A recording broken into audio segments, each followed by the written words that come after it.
Hey there, this is Tom with the Diogenes Lamp podcast. I appreciate you listening in, and most importantly, I hope you enjoy what you hear. Before we start with today's episode, I'm going to ask you for a small favor. Believe it or not, history podcasts, especially in their early stages, tend not to be cash cows. Shocker, I know.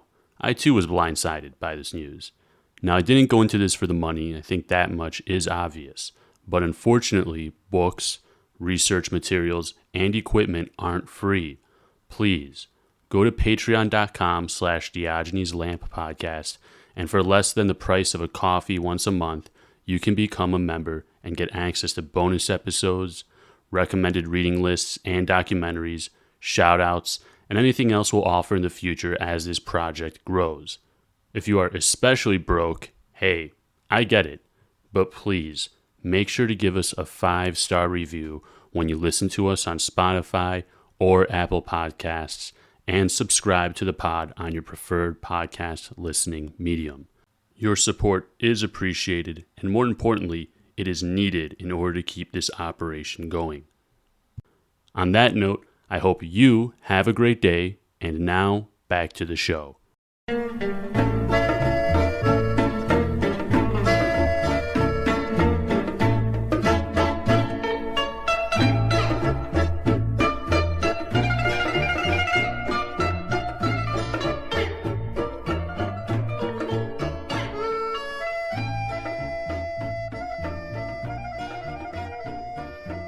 Mr. Lloyd George, I must insist again that we do not let Italy confront us with a fait accompli in Asia.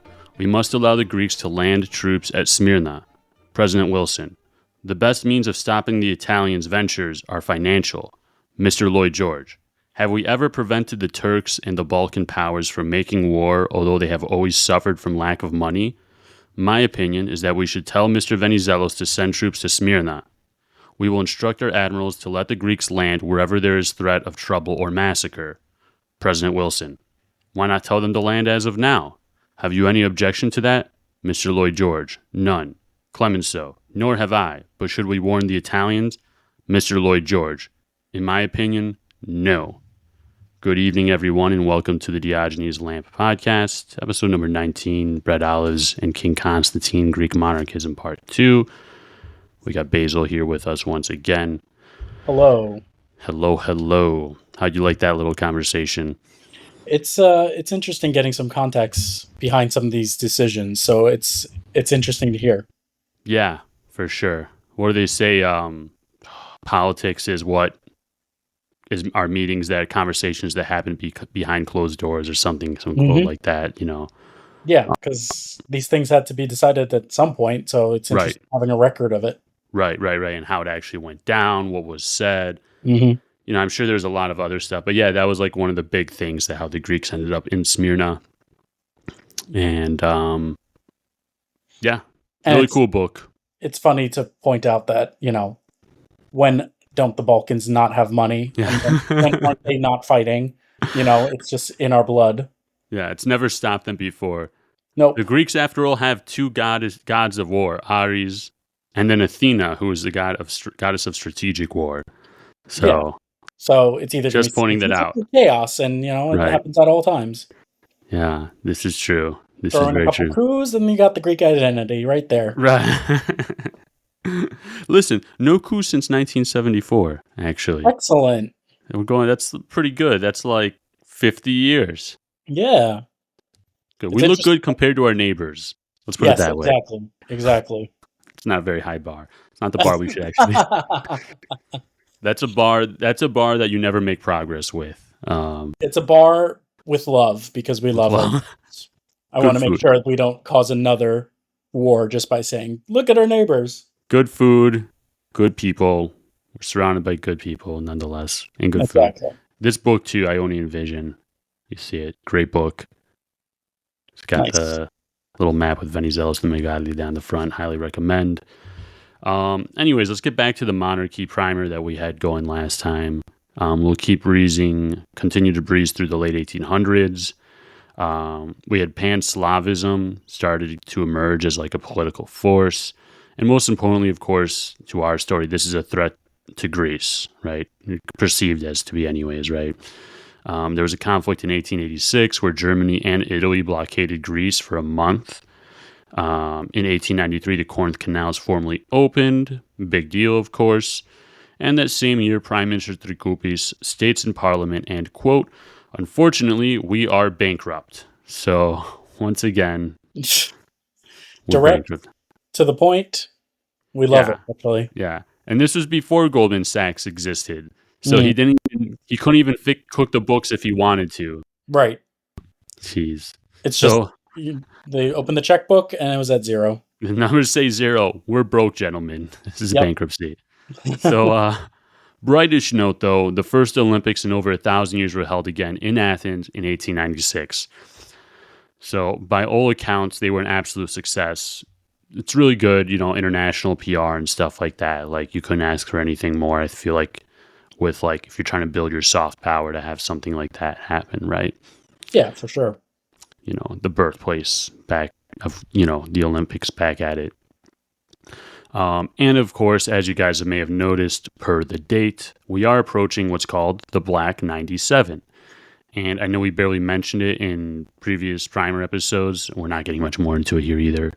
But we'll touch on it like a little bit, as much as it relates to the monarchy and stuff like that. So leading up to the Black 97, again, 1897, there had been some simmering but very consistent intercommunal violence in both the regions of Macedonia and the island of Crete. And in Crete, there was a sizable Muslim minority of around 25 to 40% of the population of Crete. This is the kind of intercommunal violence that was highlighted by Zorba the Greek, by Alexis Zorbas in Zorba the Greek. He's talking about like his collection of Bulgarian ears and like slaughtering Bulgarian, people literally slaughtering each other like sheep, like in their sleep. Right. Brutal stuff. This intercommunal violence, combined with Greeks in their tiny new state eager to bring their megali idea or grand idea into reality, decided now would be the time for that idea to come to life. On the southern front, and we mean Crete, of course, an armed flotilla commanded by Prince George, the king's second son, which I know isn't confusing because the king is also George. He's named his son George, always confusing thing to do. They sailed into Chania, and 3 days later, a Greek military force, landed troops, and a colonel announced the military occupation of Crete in the name of the king of the Hellenes. The great powers tweaked out a bit, of course, and with the consent of the Sultan, the navies of Great Britain, France, Russia, and Italy took formal control of the island, and the following year, Crete would be declared an autonomous territory under great power protection, with Prince George as head of it. If the situation in Crete could have been considered like a quasi-win, the northern front was anything but. Crown Prince Constantine, King George's first and oldest son, and heir to the throne, would lead 45,000 infantry and 500 cavalry. But the Greeks were not just outnumbered, but they were also outgunned, as the Ottoman army had been recently trained by German military advisors. And this won't be the first time either that we'll have seen that German military advisors are in Turkey doing stuff, right? Like famously World War I, they helped out a lot. They literally helped coordinate and provide cover and stuff for the Armenian and Greek genocides. So I'm shaking my head. That's why he said that. Yeah. It's unbelievable, but So, the Turks were also equipped with smokeless repeating Mauser rifles as opposed to the Greek-French Graz rifles. Technological differences like this tend to make a difference in war. Luckily, though, the great powers stepped in to stop the Ottomans from driving south to Athens, because that was like actually a possibility. Like they had lost so bad.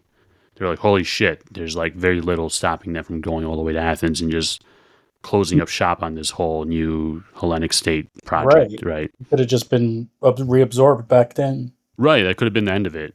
Like the dying man of Europe, right? Got some life in him. Got some life in him, yeah. So the results of the Black 97 are obviously not great. Greece had to pay out huge reparations, but the country was broke, remember? Like, Prime Minister Trikoupis said back in 1893.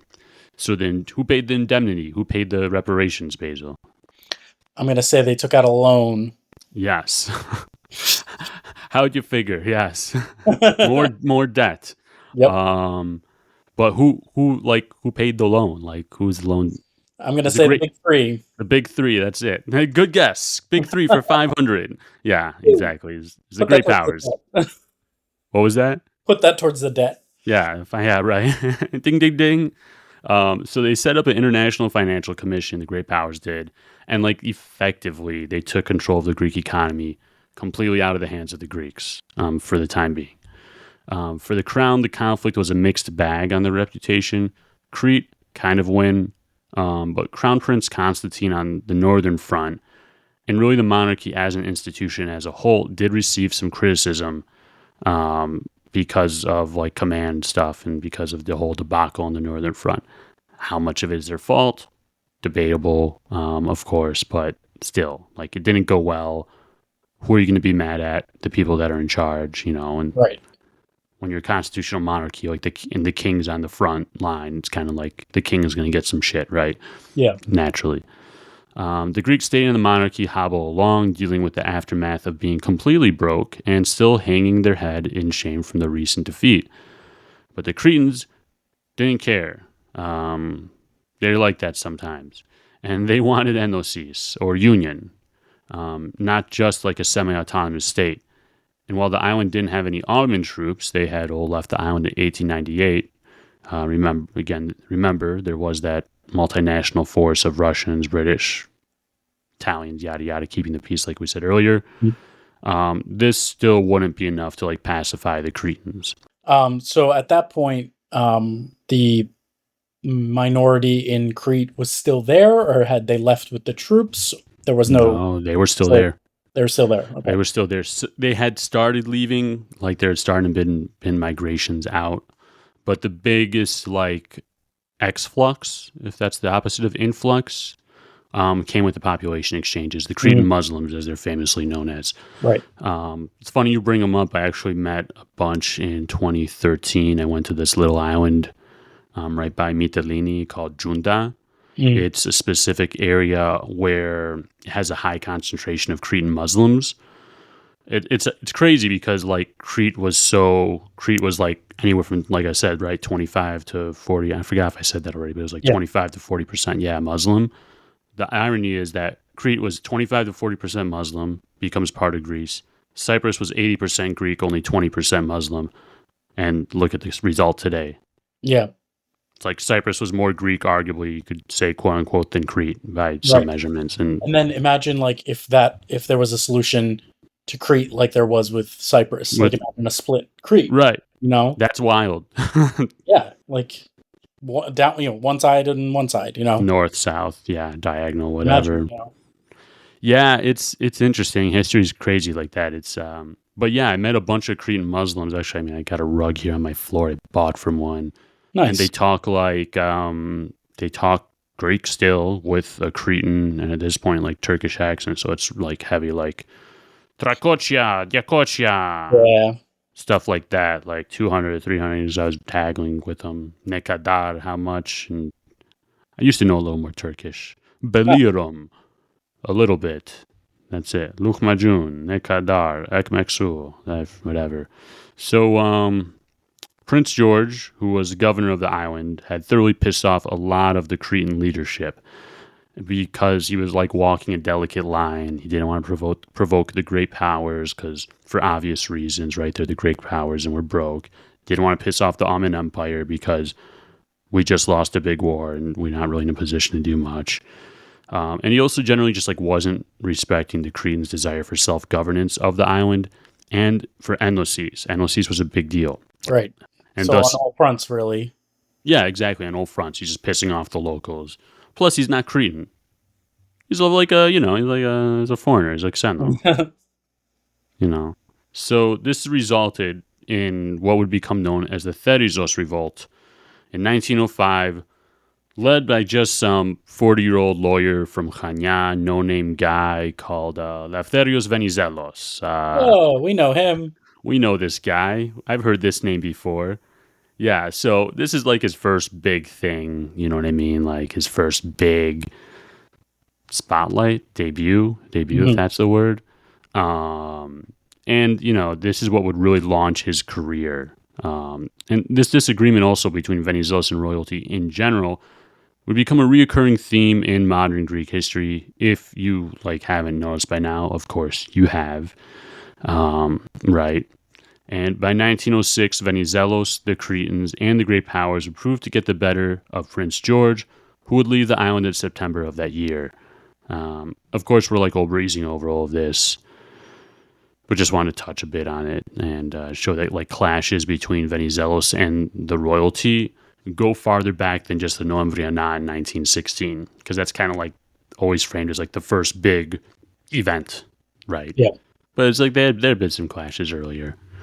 So he's setting the stage for eventually having an airport named after him. Who? Venizelos? Yeah. Yep. Totally He's the goal in mind. It's what year is it? 1905? About 50. I wonder when they named it Venizelos Airport. I'm sure it's been... Well, that was built for the new Olympics, right? When so it was far after he was gone. Airport built and named 2001. You might have been right. Yeah, maybe that was the reason, because it's right before the Olympics. But yeah, 2001. So he was 1905. He's in I don't know, my math is bad. 100 years, whatever it is. 100 years or so. I want an airport named after me.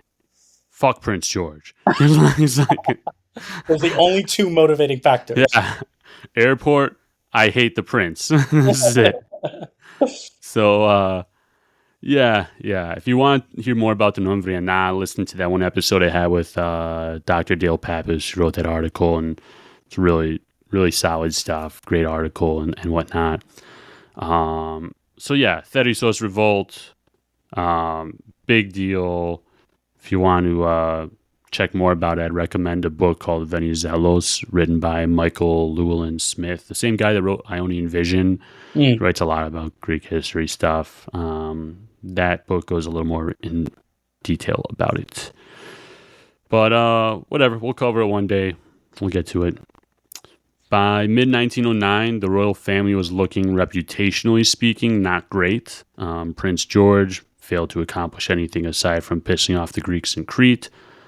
Cloud of the Black 97 was still hanging over the king's head due to, again, criticism of leadership, and economic woes were taking their toll on the populace. Things were so bad, in fact, that King George had confided in the British ambassador that he may abdicate, take his family, and, quote, just go and never come back. And remember that this is the first king of the new dynasty, because before this we had King Otto, the Bavarian guy, right? Yeah. That was a whole nother dynasty. Right. So this is the first guy of the start of the new dynasty, and he could almost get the axe, it could almost all be over, right? Right. And a lot of people were worried that this was going to be the end of it. He's going to go this route of the same route as King Otto, like we talked about. Yeah. So yeah, not great time. Being a leader of Greeks, I don't think is a job that anyone would want.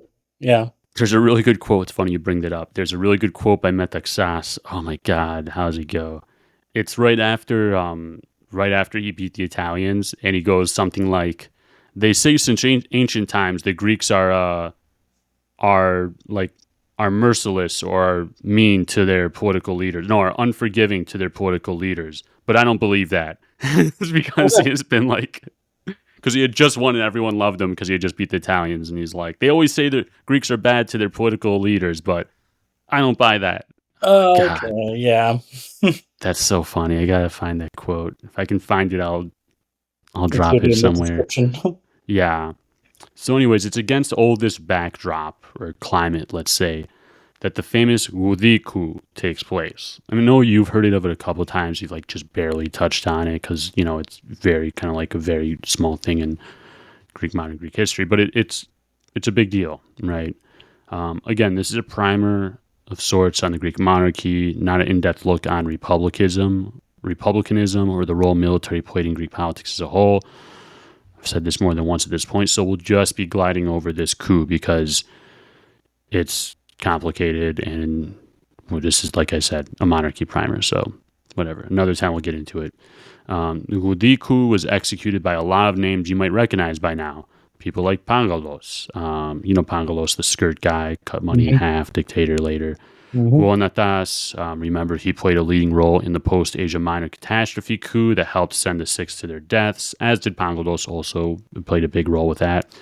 And Nikolaos Zorbas, not to be confused with Alexis Zorbas in Kazantzakis' book. Could not find any relation between the two. Couldn't find much about this guy in general either. He was he was a main figure and head of the coup. Like, he was a big player within that coup. He was a member of the military league, and he died like a decade or so later. He was pretty old at the time of the coup when it happened. By the way, the military league, just as a refresher, touched on it here and there. It was like a network of like Republican and Venizelos generals and military leaders. I don't know, think of like the Hellenic Bar, like your local like Rotary Club. You know what I mean? But like with generals and colonels and like military officers that were like Venizelos to Republican. Kind of like that. Right. Keep in mind too, right? The year's 1909. The Young Turk Revolution had just took place a year earlier, 1908, which was also kind of like a Republican-oriented coup, like a focus on constitutionalism and that kind of thing. Like, I'm pretty sure the Young Turk Revolution threw out the Sultan, if I'm not mistaken. So, similar-ish, right? So what did the coup accomplish, right? Well, it forced the government to resign, which as a result allowed a whole new class of politicians to enter parliament. And in the election of 1910, Venizelos is swept to power, and he's given a mandate to be able to revise the Constitution, which came into effect in June of 1911. The new Constitution mostly had laws to help streamline legislation, some civic issues, and social reform stuff. It also resulted in a lot of modernizing reforms within the military, and it called for limiting royal interference in the military as well, which, is a big deal. And, think of it in the backdrop as well of, again, like we talked about, the Black 97, like that was a big deal, like for this, kind of like to throw out the old ineffectual political class. So yeah, we'll keep moving on. If you're paying attention to the year 1909, you know what's coming next, the Balkan Wars, of course, right? 1912 and whatnot. Yep. But also there was another conflict taking part, and that was the war between the Ottomans and Italy, which kind of really starts to accelerate the terminal decline of the Ottoman Empire.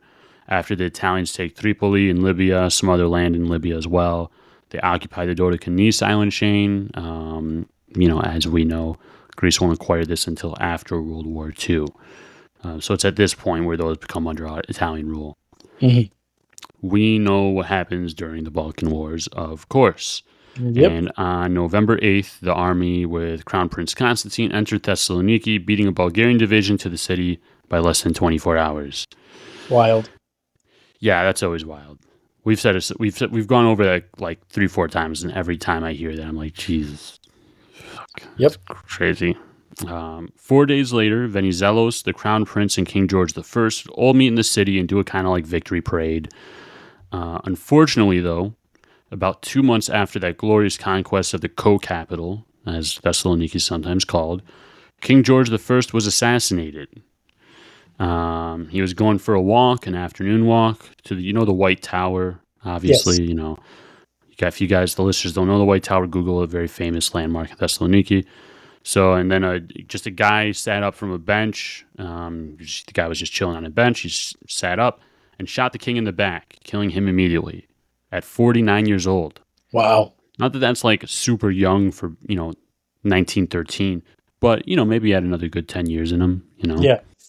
To this day, no political motive has been proven, and the assassin or murderer, whatever you want to call him, Alexandros Skinas, was deemed an unstable alcoholic who died shortly after in police custody after falling from the second story of the police department while awaiting trial. Falling. Actually, it was Putin that threw him out of the funds. It's like you said something bad about Gazprom or whatever, so now he must die. So that was the end of King George. And it's interesting because like we're so used to the something else I was thinking about when doing this research and stuff. It's interesting because we're so used to the Venizelos versus monarchist beef. It's interesting to go back to a time when the two of them were cooperating a bit more, anyways, than like, setting up a coup and executing like 6 monarchists and trying to execute the prince as well. Talking about execution of the 6 and stuff like that. So yeah, that's it. King George is dead on March 18th, 1913, and now his son, King Constantine I, is the new king. Let's talk briefly about new King Constantine. Sound good? Perfect. Let's do it. Kotso Vasilia, King Constantine. Kotso is like a very like hillbilly way to like say Kostas. Oh. Kind of. I don't know if it's... Maybe I shouldn't call it hillbilly. I might offend some people. It's a very village way, very country way, I feel like, to say Konstantinos. But, like, that's where that rhyme comes. Somia ya, Kotso Vasilia, Bradalis, King Constantine.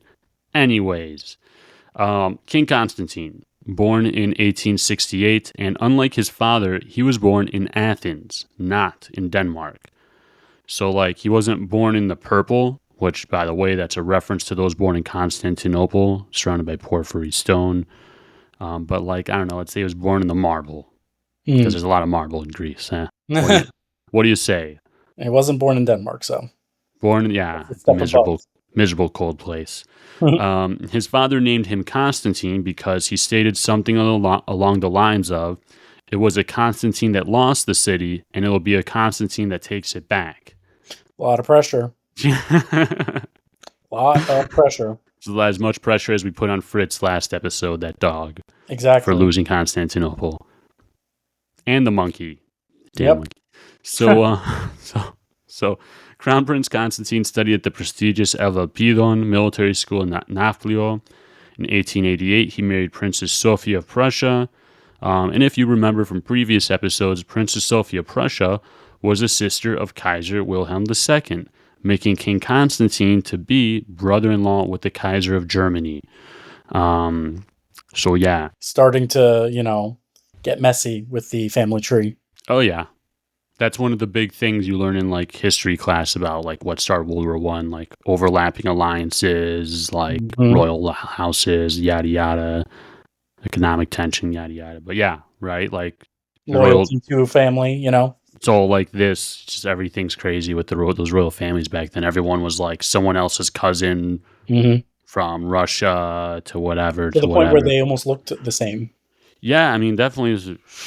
I don't know if they're going full family style or what. Like the Habsburg, like whatever those guys. That one royal family where it has like the jawline looks progressively. Habsburg. Is that what it is? A Habsburg? Oh gosh. Like you still see remnants of that today in people. Really, the Habsburg jaw? Yeah. Ugh. Upon his father's death, King Constantine was overseeing a new Greek state that had doubled in size and population, so hard shoes to fill and a big shadow, right? About 2 months after his father's assassination, the Treaty of London is signed in May of 1913, which put an end to Balkan War number 1. On the same day that the treaty was inked, a new government took over in Sofia, Bulgaria, and Venizelos had already signed a bilateral treaty with Serbia. And, well, what do you know? Just look at that. 1 month later in June, Balkan War number 2 kicks off.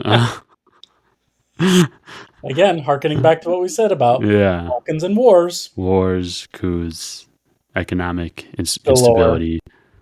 Not anymore, though. Greek bonds are like top ranking in the world, apparently. They're like kicking ass recently. Excellent. Yeah, really, really amazing. Just like, at the cost of a lost decade plus for Greece. But another topic, another day. Yep. So, Balkan War number 2 kicks off with Bulgaria attacking Greece and Serbia in Macedonia simultaneously. Great move. Let's see how that plays out. Yeah. Great move, Colin. Let's see how that plays out. Great move, Cotton. Yeah, from dodgeball, right? Oh my God. You will not be able to see with that blindfold on him. Oh, Jason Bateman, solid. Yeah, it's a solid for sure. It's a really solid one. So, Greece and Serbia did their best to keep Bulgaria out of Macedonia. The former Ottoman Empire, now under the Young Turks led by Enver Pasha, took advantage of the fracas and took back eastern Thrace, including Adrianople from the Bulgarians. And Romania, who had missed out on the action of the First Balkan War, decided to jump in as well and seized a strip of Bulgarian territory along the Danube River. Hostilities ended on July 30th. The Treaty of Bucharest was signed between Greece, Bulgaria, Serbia, Montenegro, and Romania on August 20th.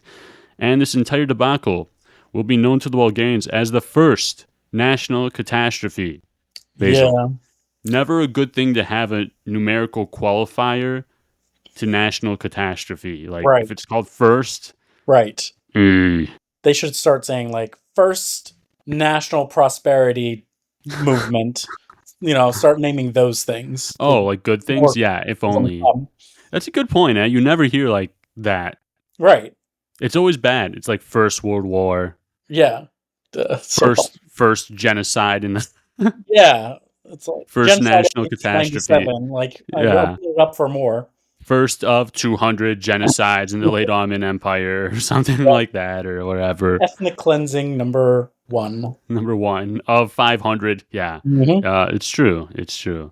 So Greece would end up signing their own separate treaty with the Turks in November, the Treaty of Athens, which once and for all brought Crete within the kingdom, like officially. Nice. Yeah, definitely a big thing to solidify, right? Because Crete was like the first big like eye of the prize. Yeah, exactly. It was like Crete, then Macedonia, then after that, it was like Asia Minor and Cyprus. You could say too was the other big one. So, like we said, Greece had roughly doubled its population and territory, and this was all done under the reign of King Constantine. Don't forget.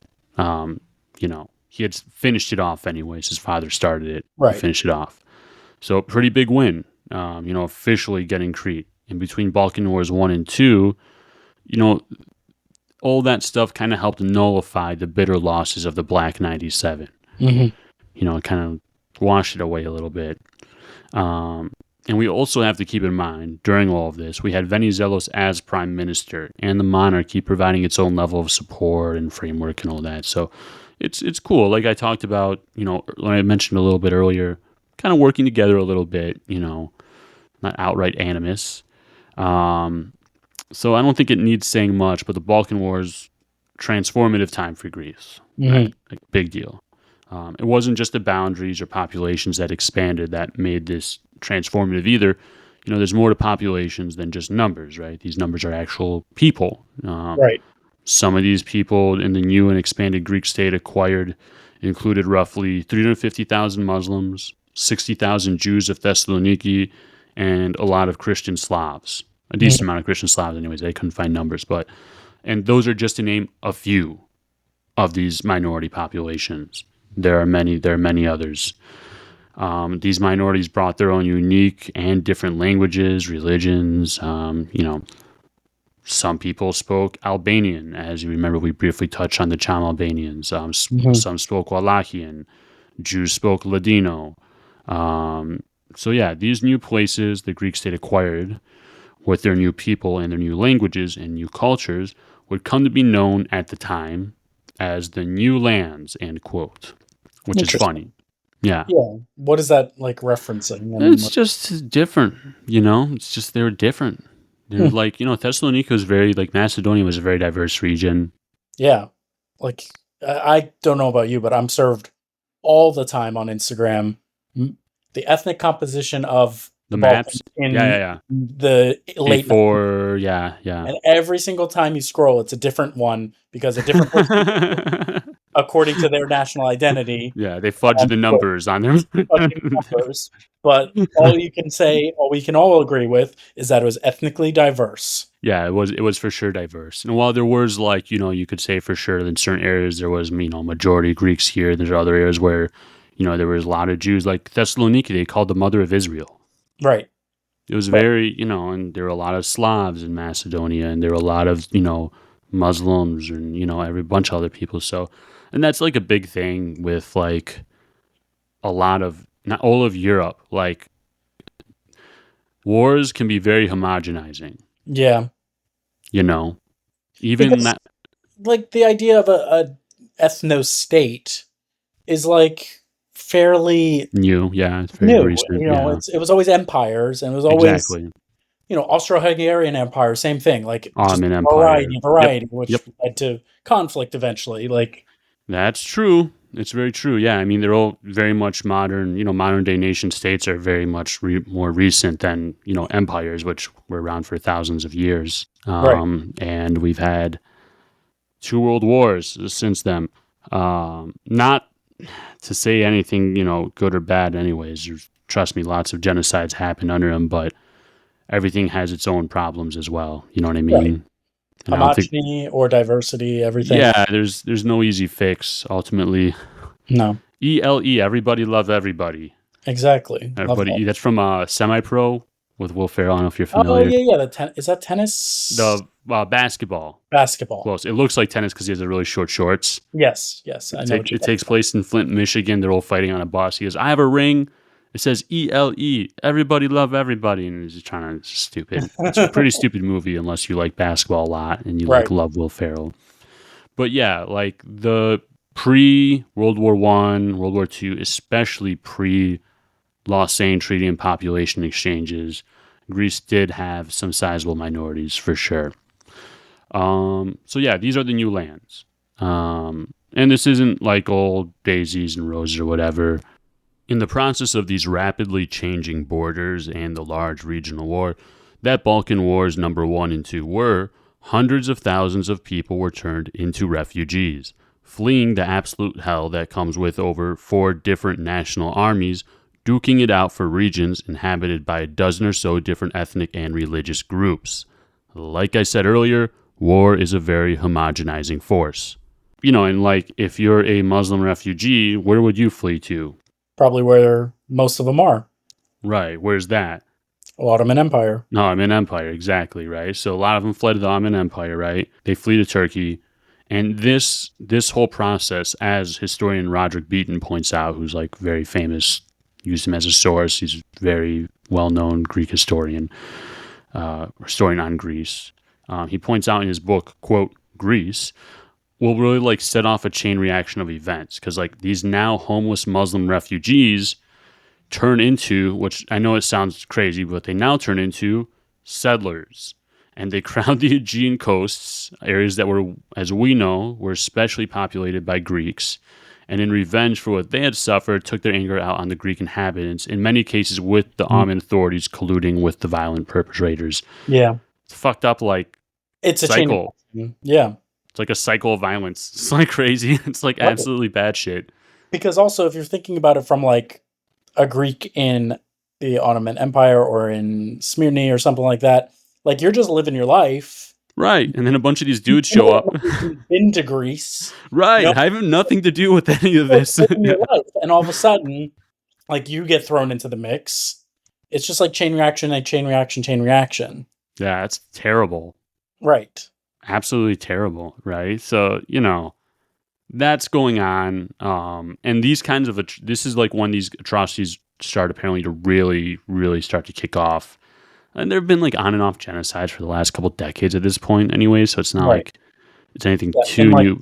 At the end of the 19th century, there was ones for Armenians. Like, oh yeah, the Hamid, I don't know if it's a Hamidian mask, I don't know. Yeah, I'm not something like ready.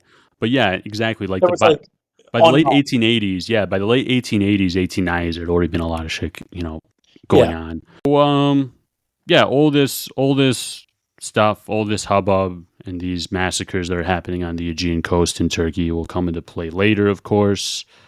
And really, that's it for today. That's all I got for you guys. Please join us next time as we get more into like First World War. Chronologically speaking, the next episode should be the Novembriana episode, but I pre-recorded that. I recorded that a while ago. I already dropped that episode. So give that a listen. We'll talk more about the monarchy, and we'll talk also about the ill-fated King Alexander the First. That's it for today, guys. Have a good night. Good night.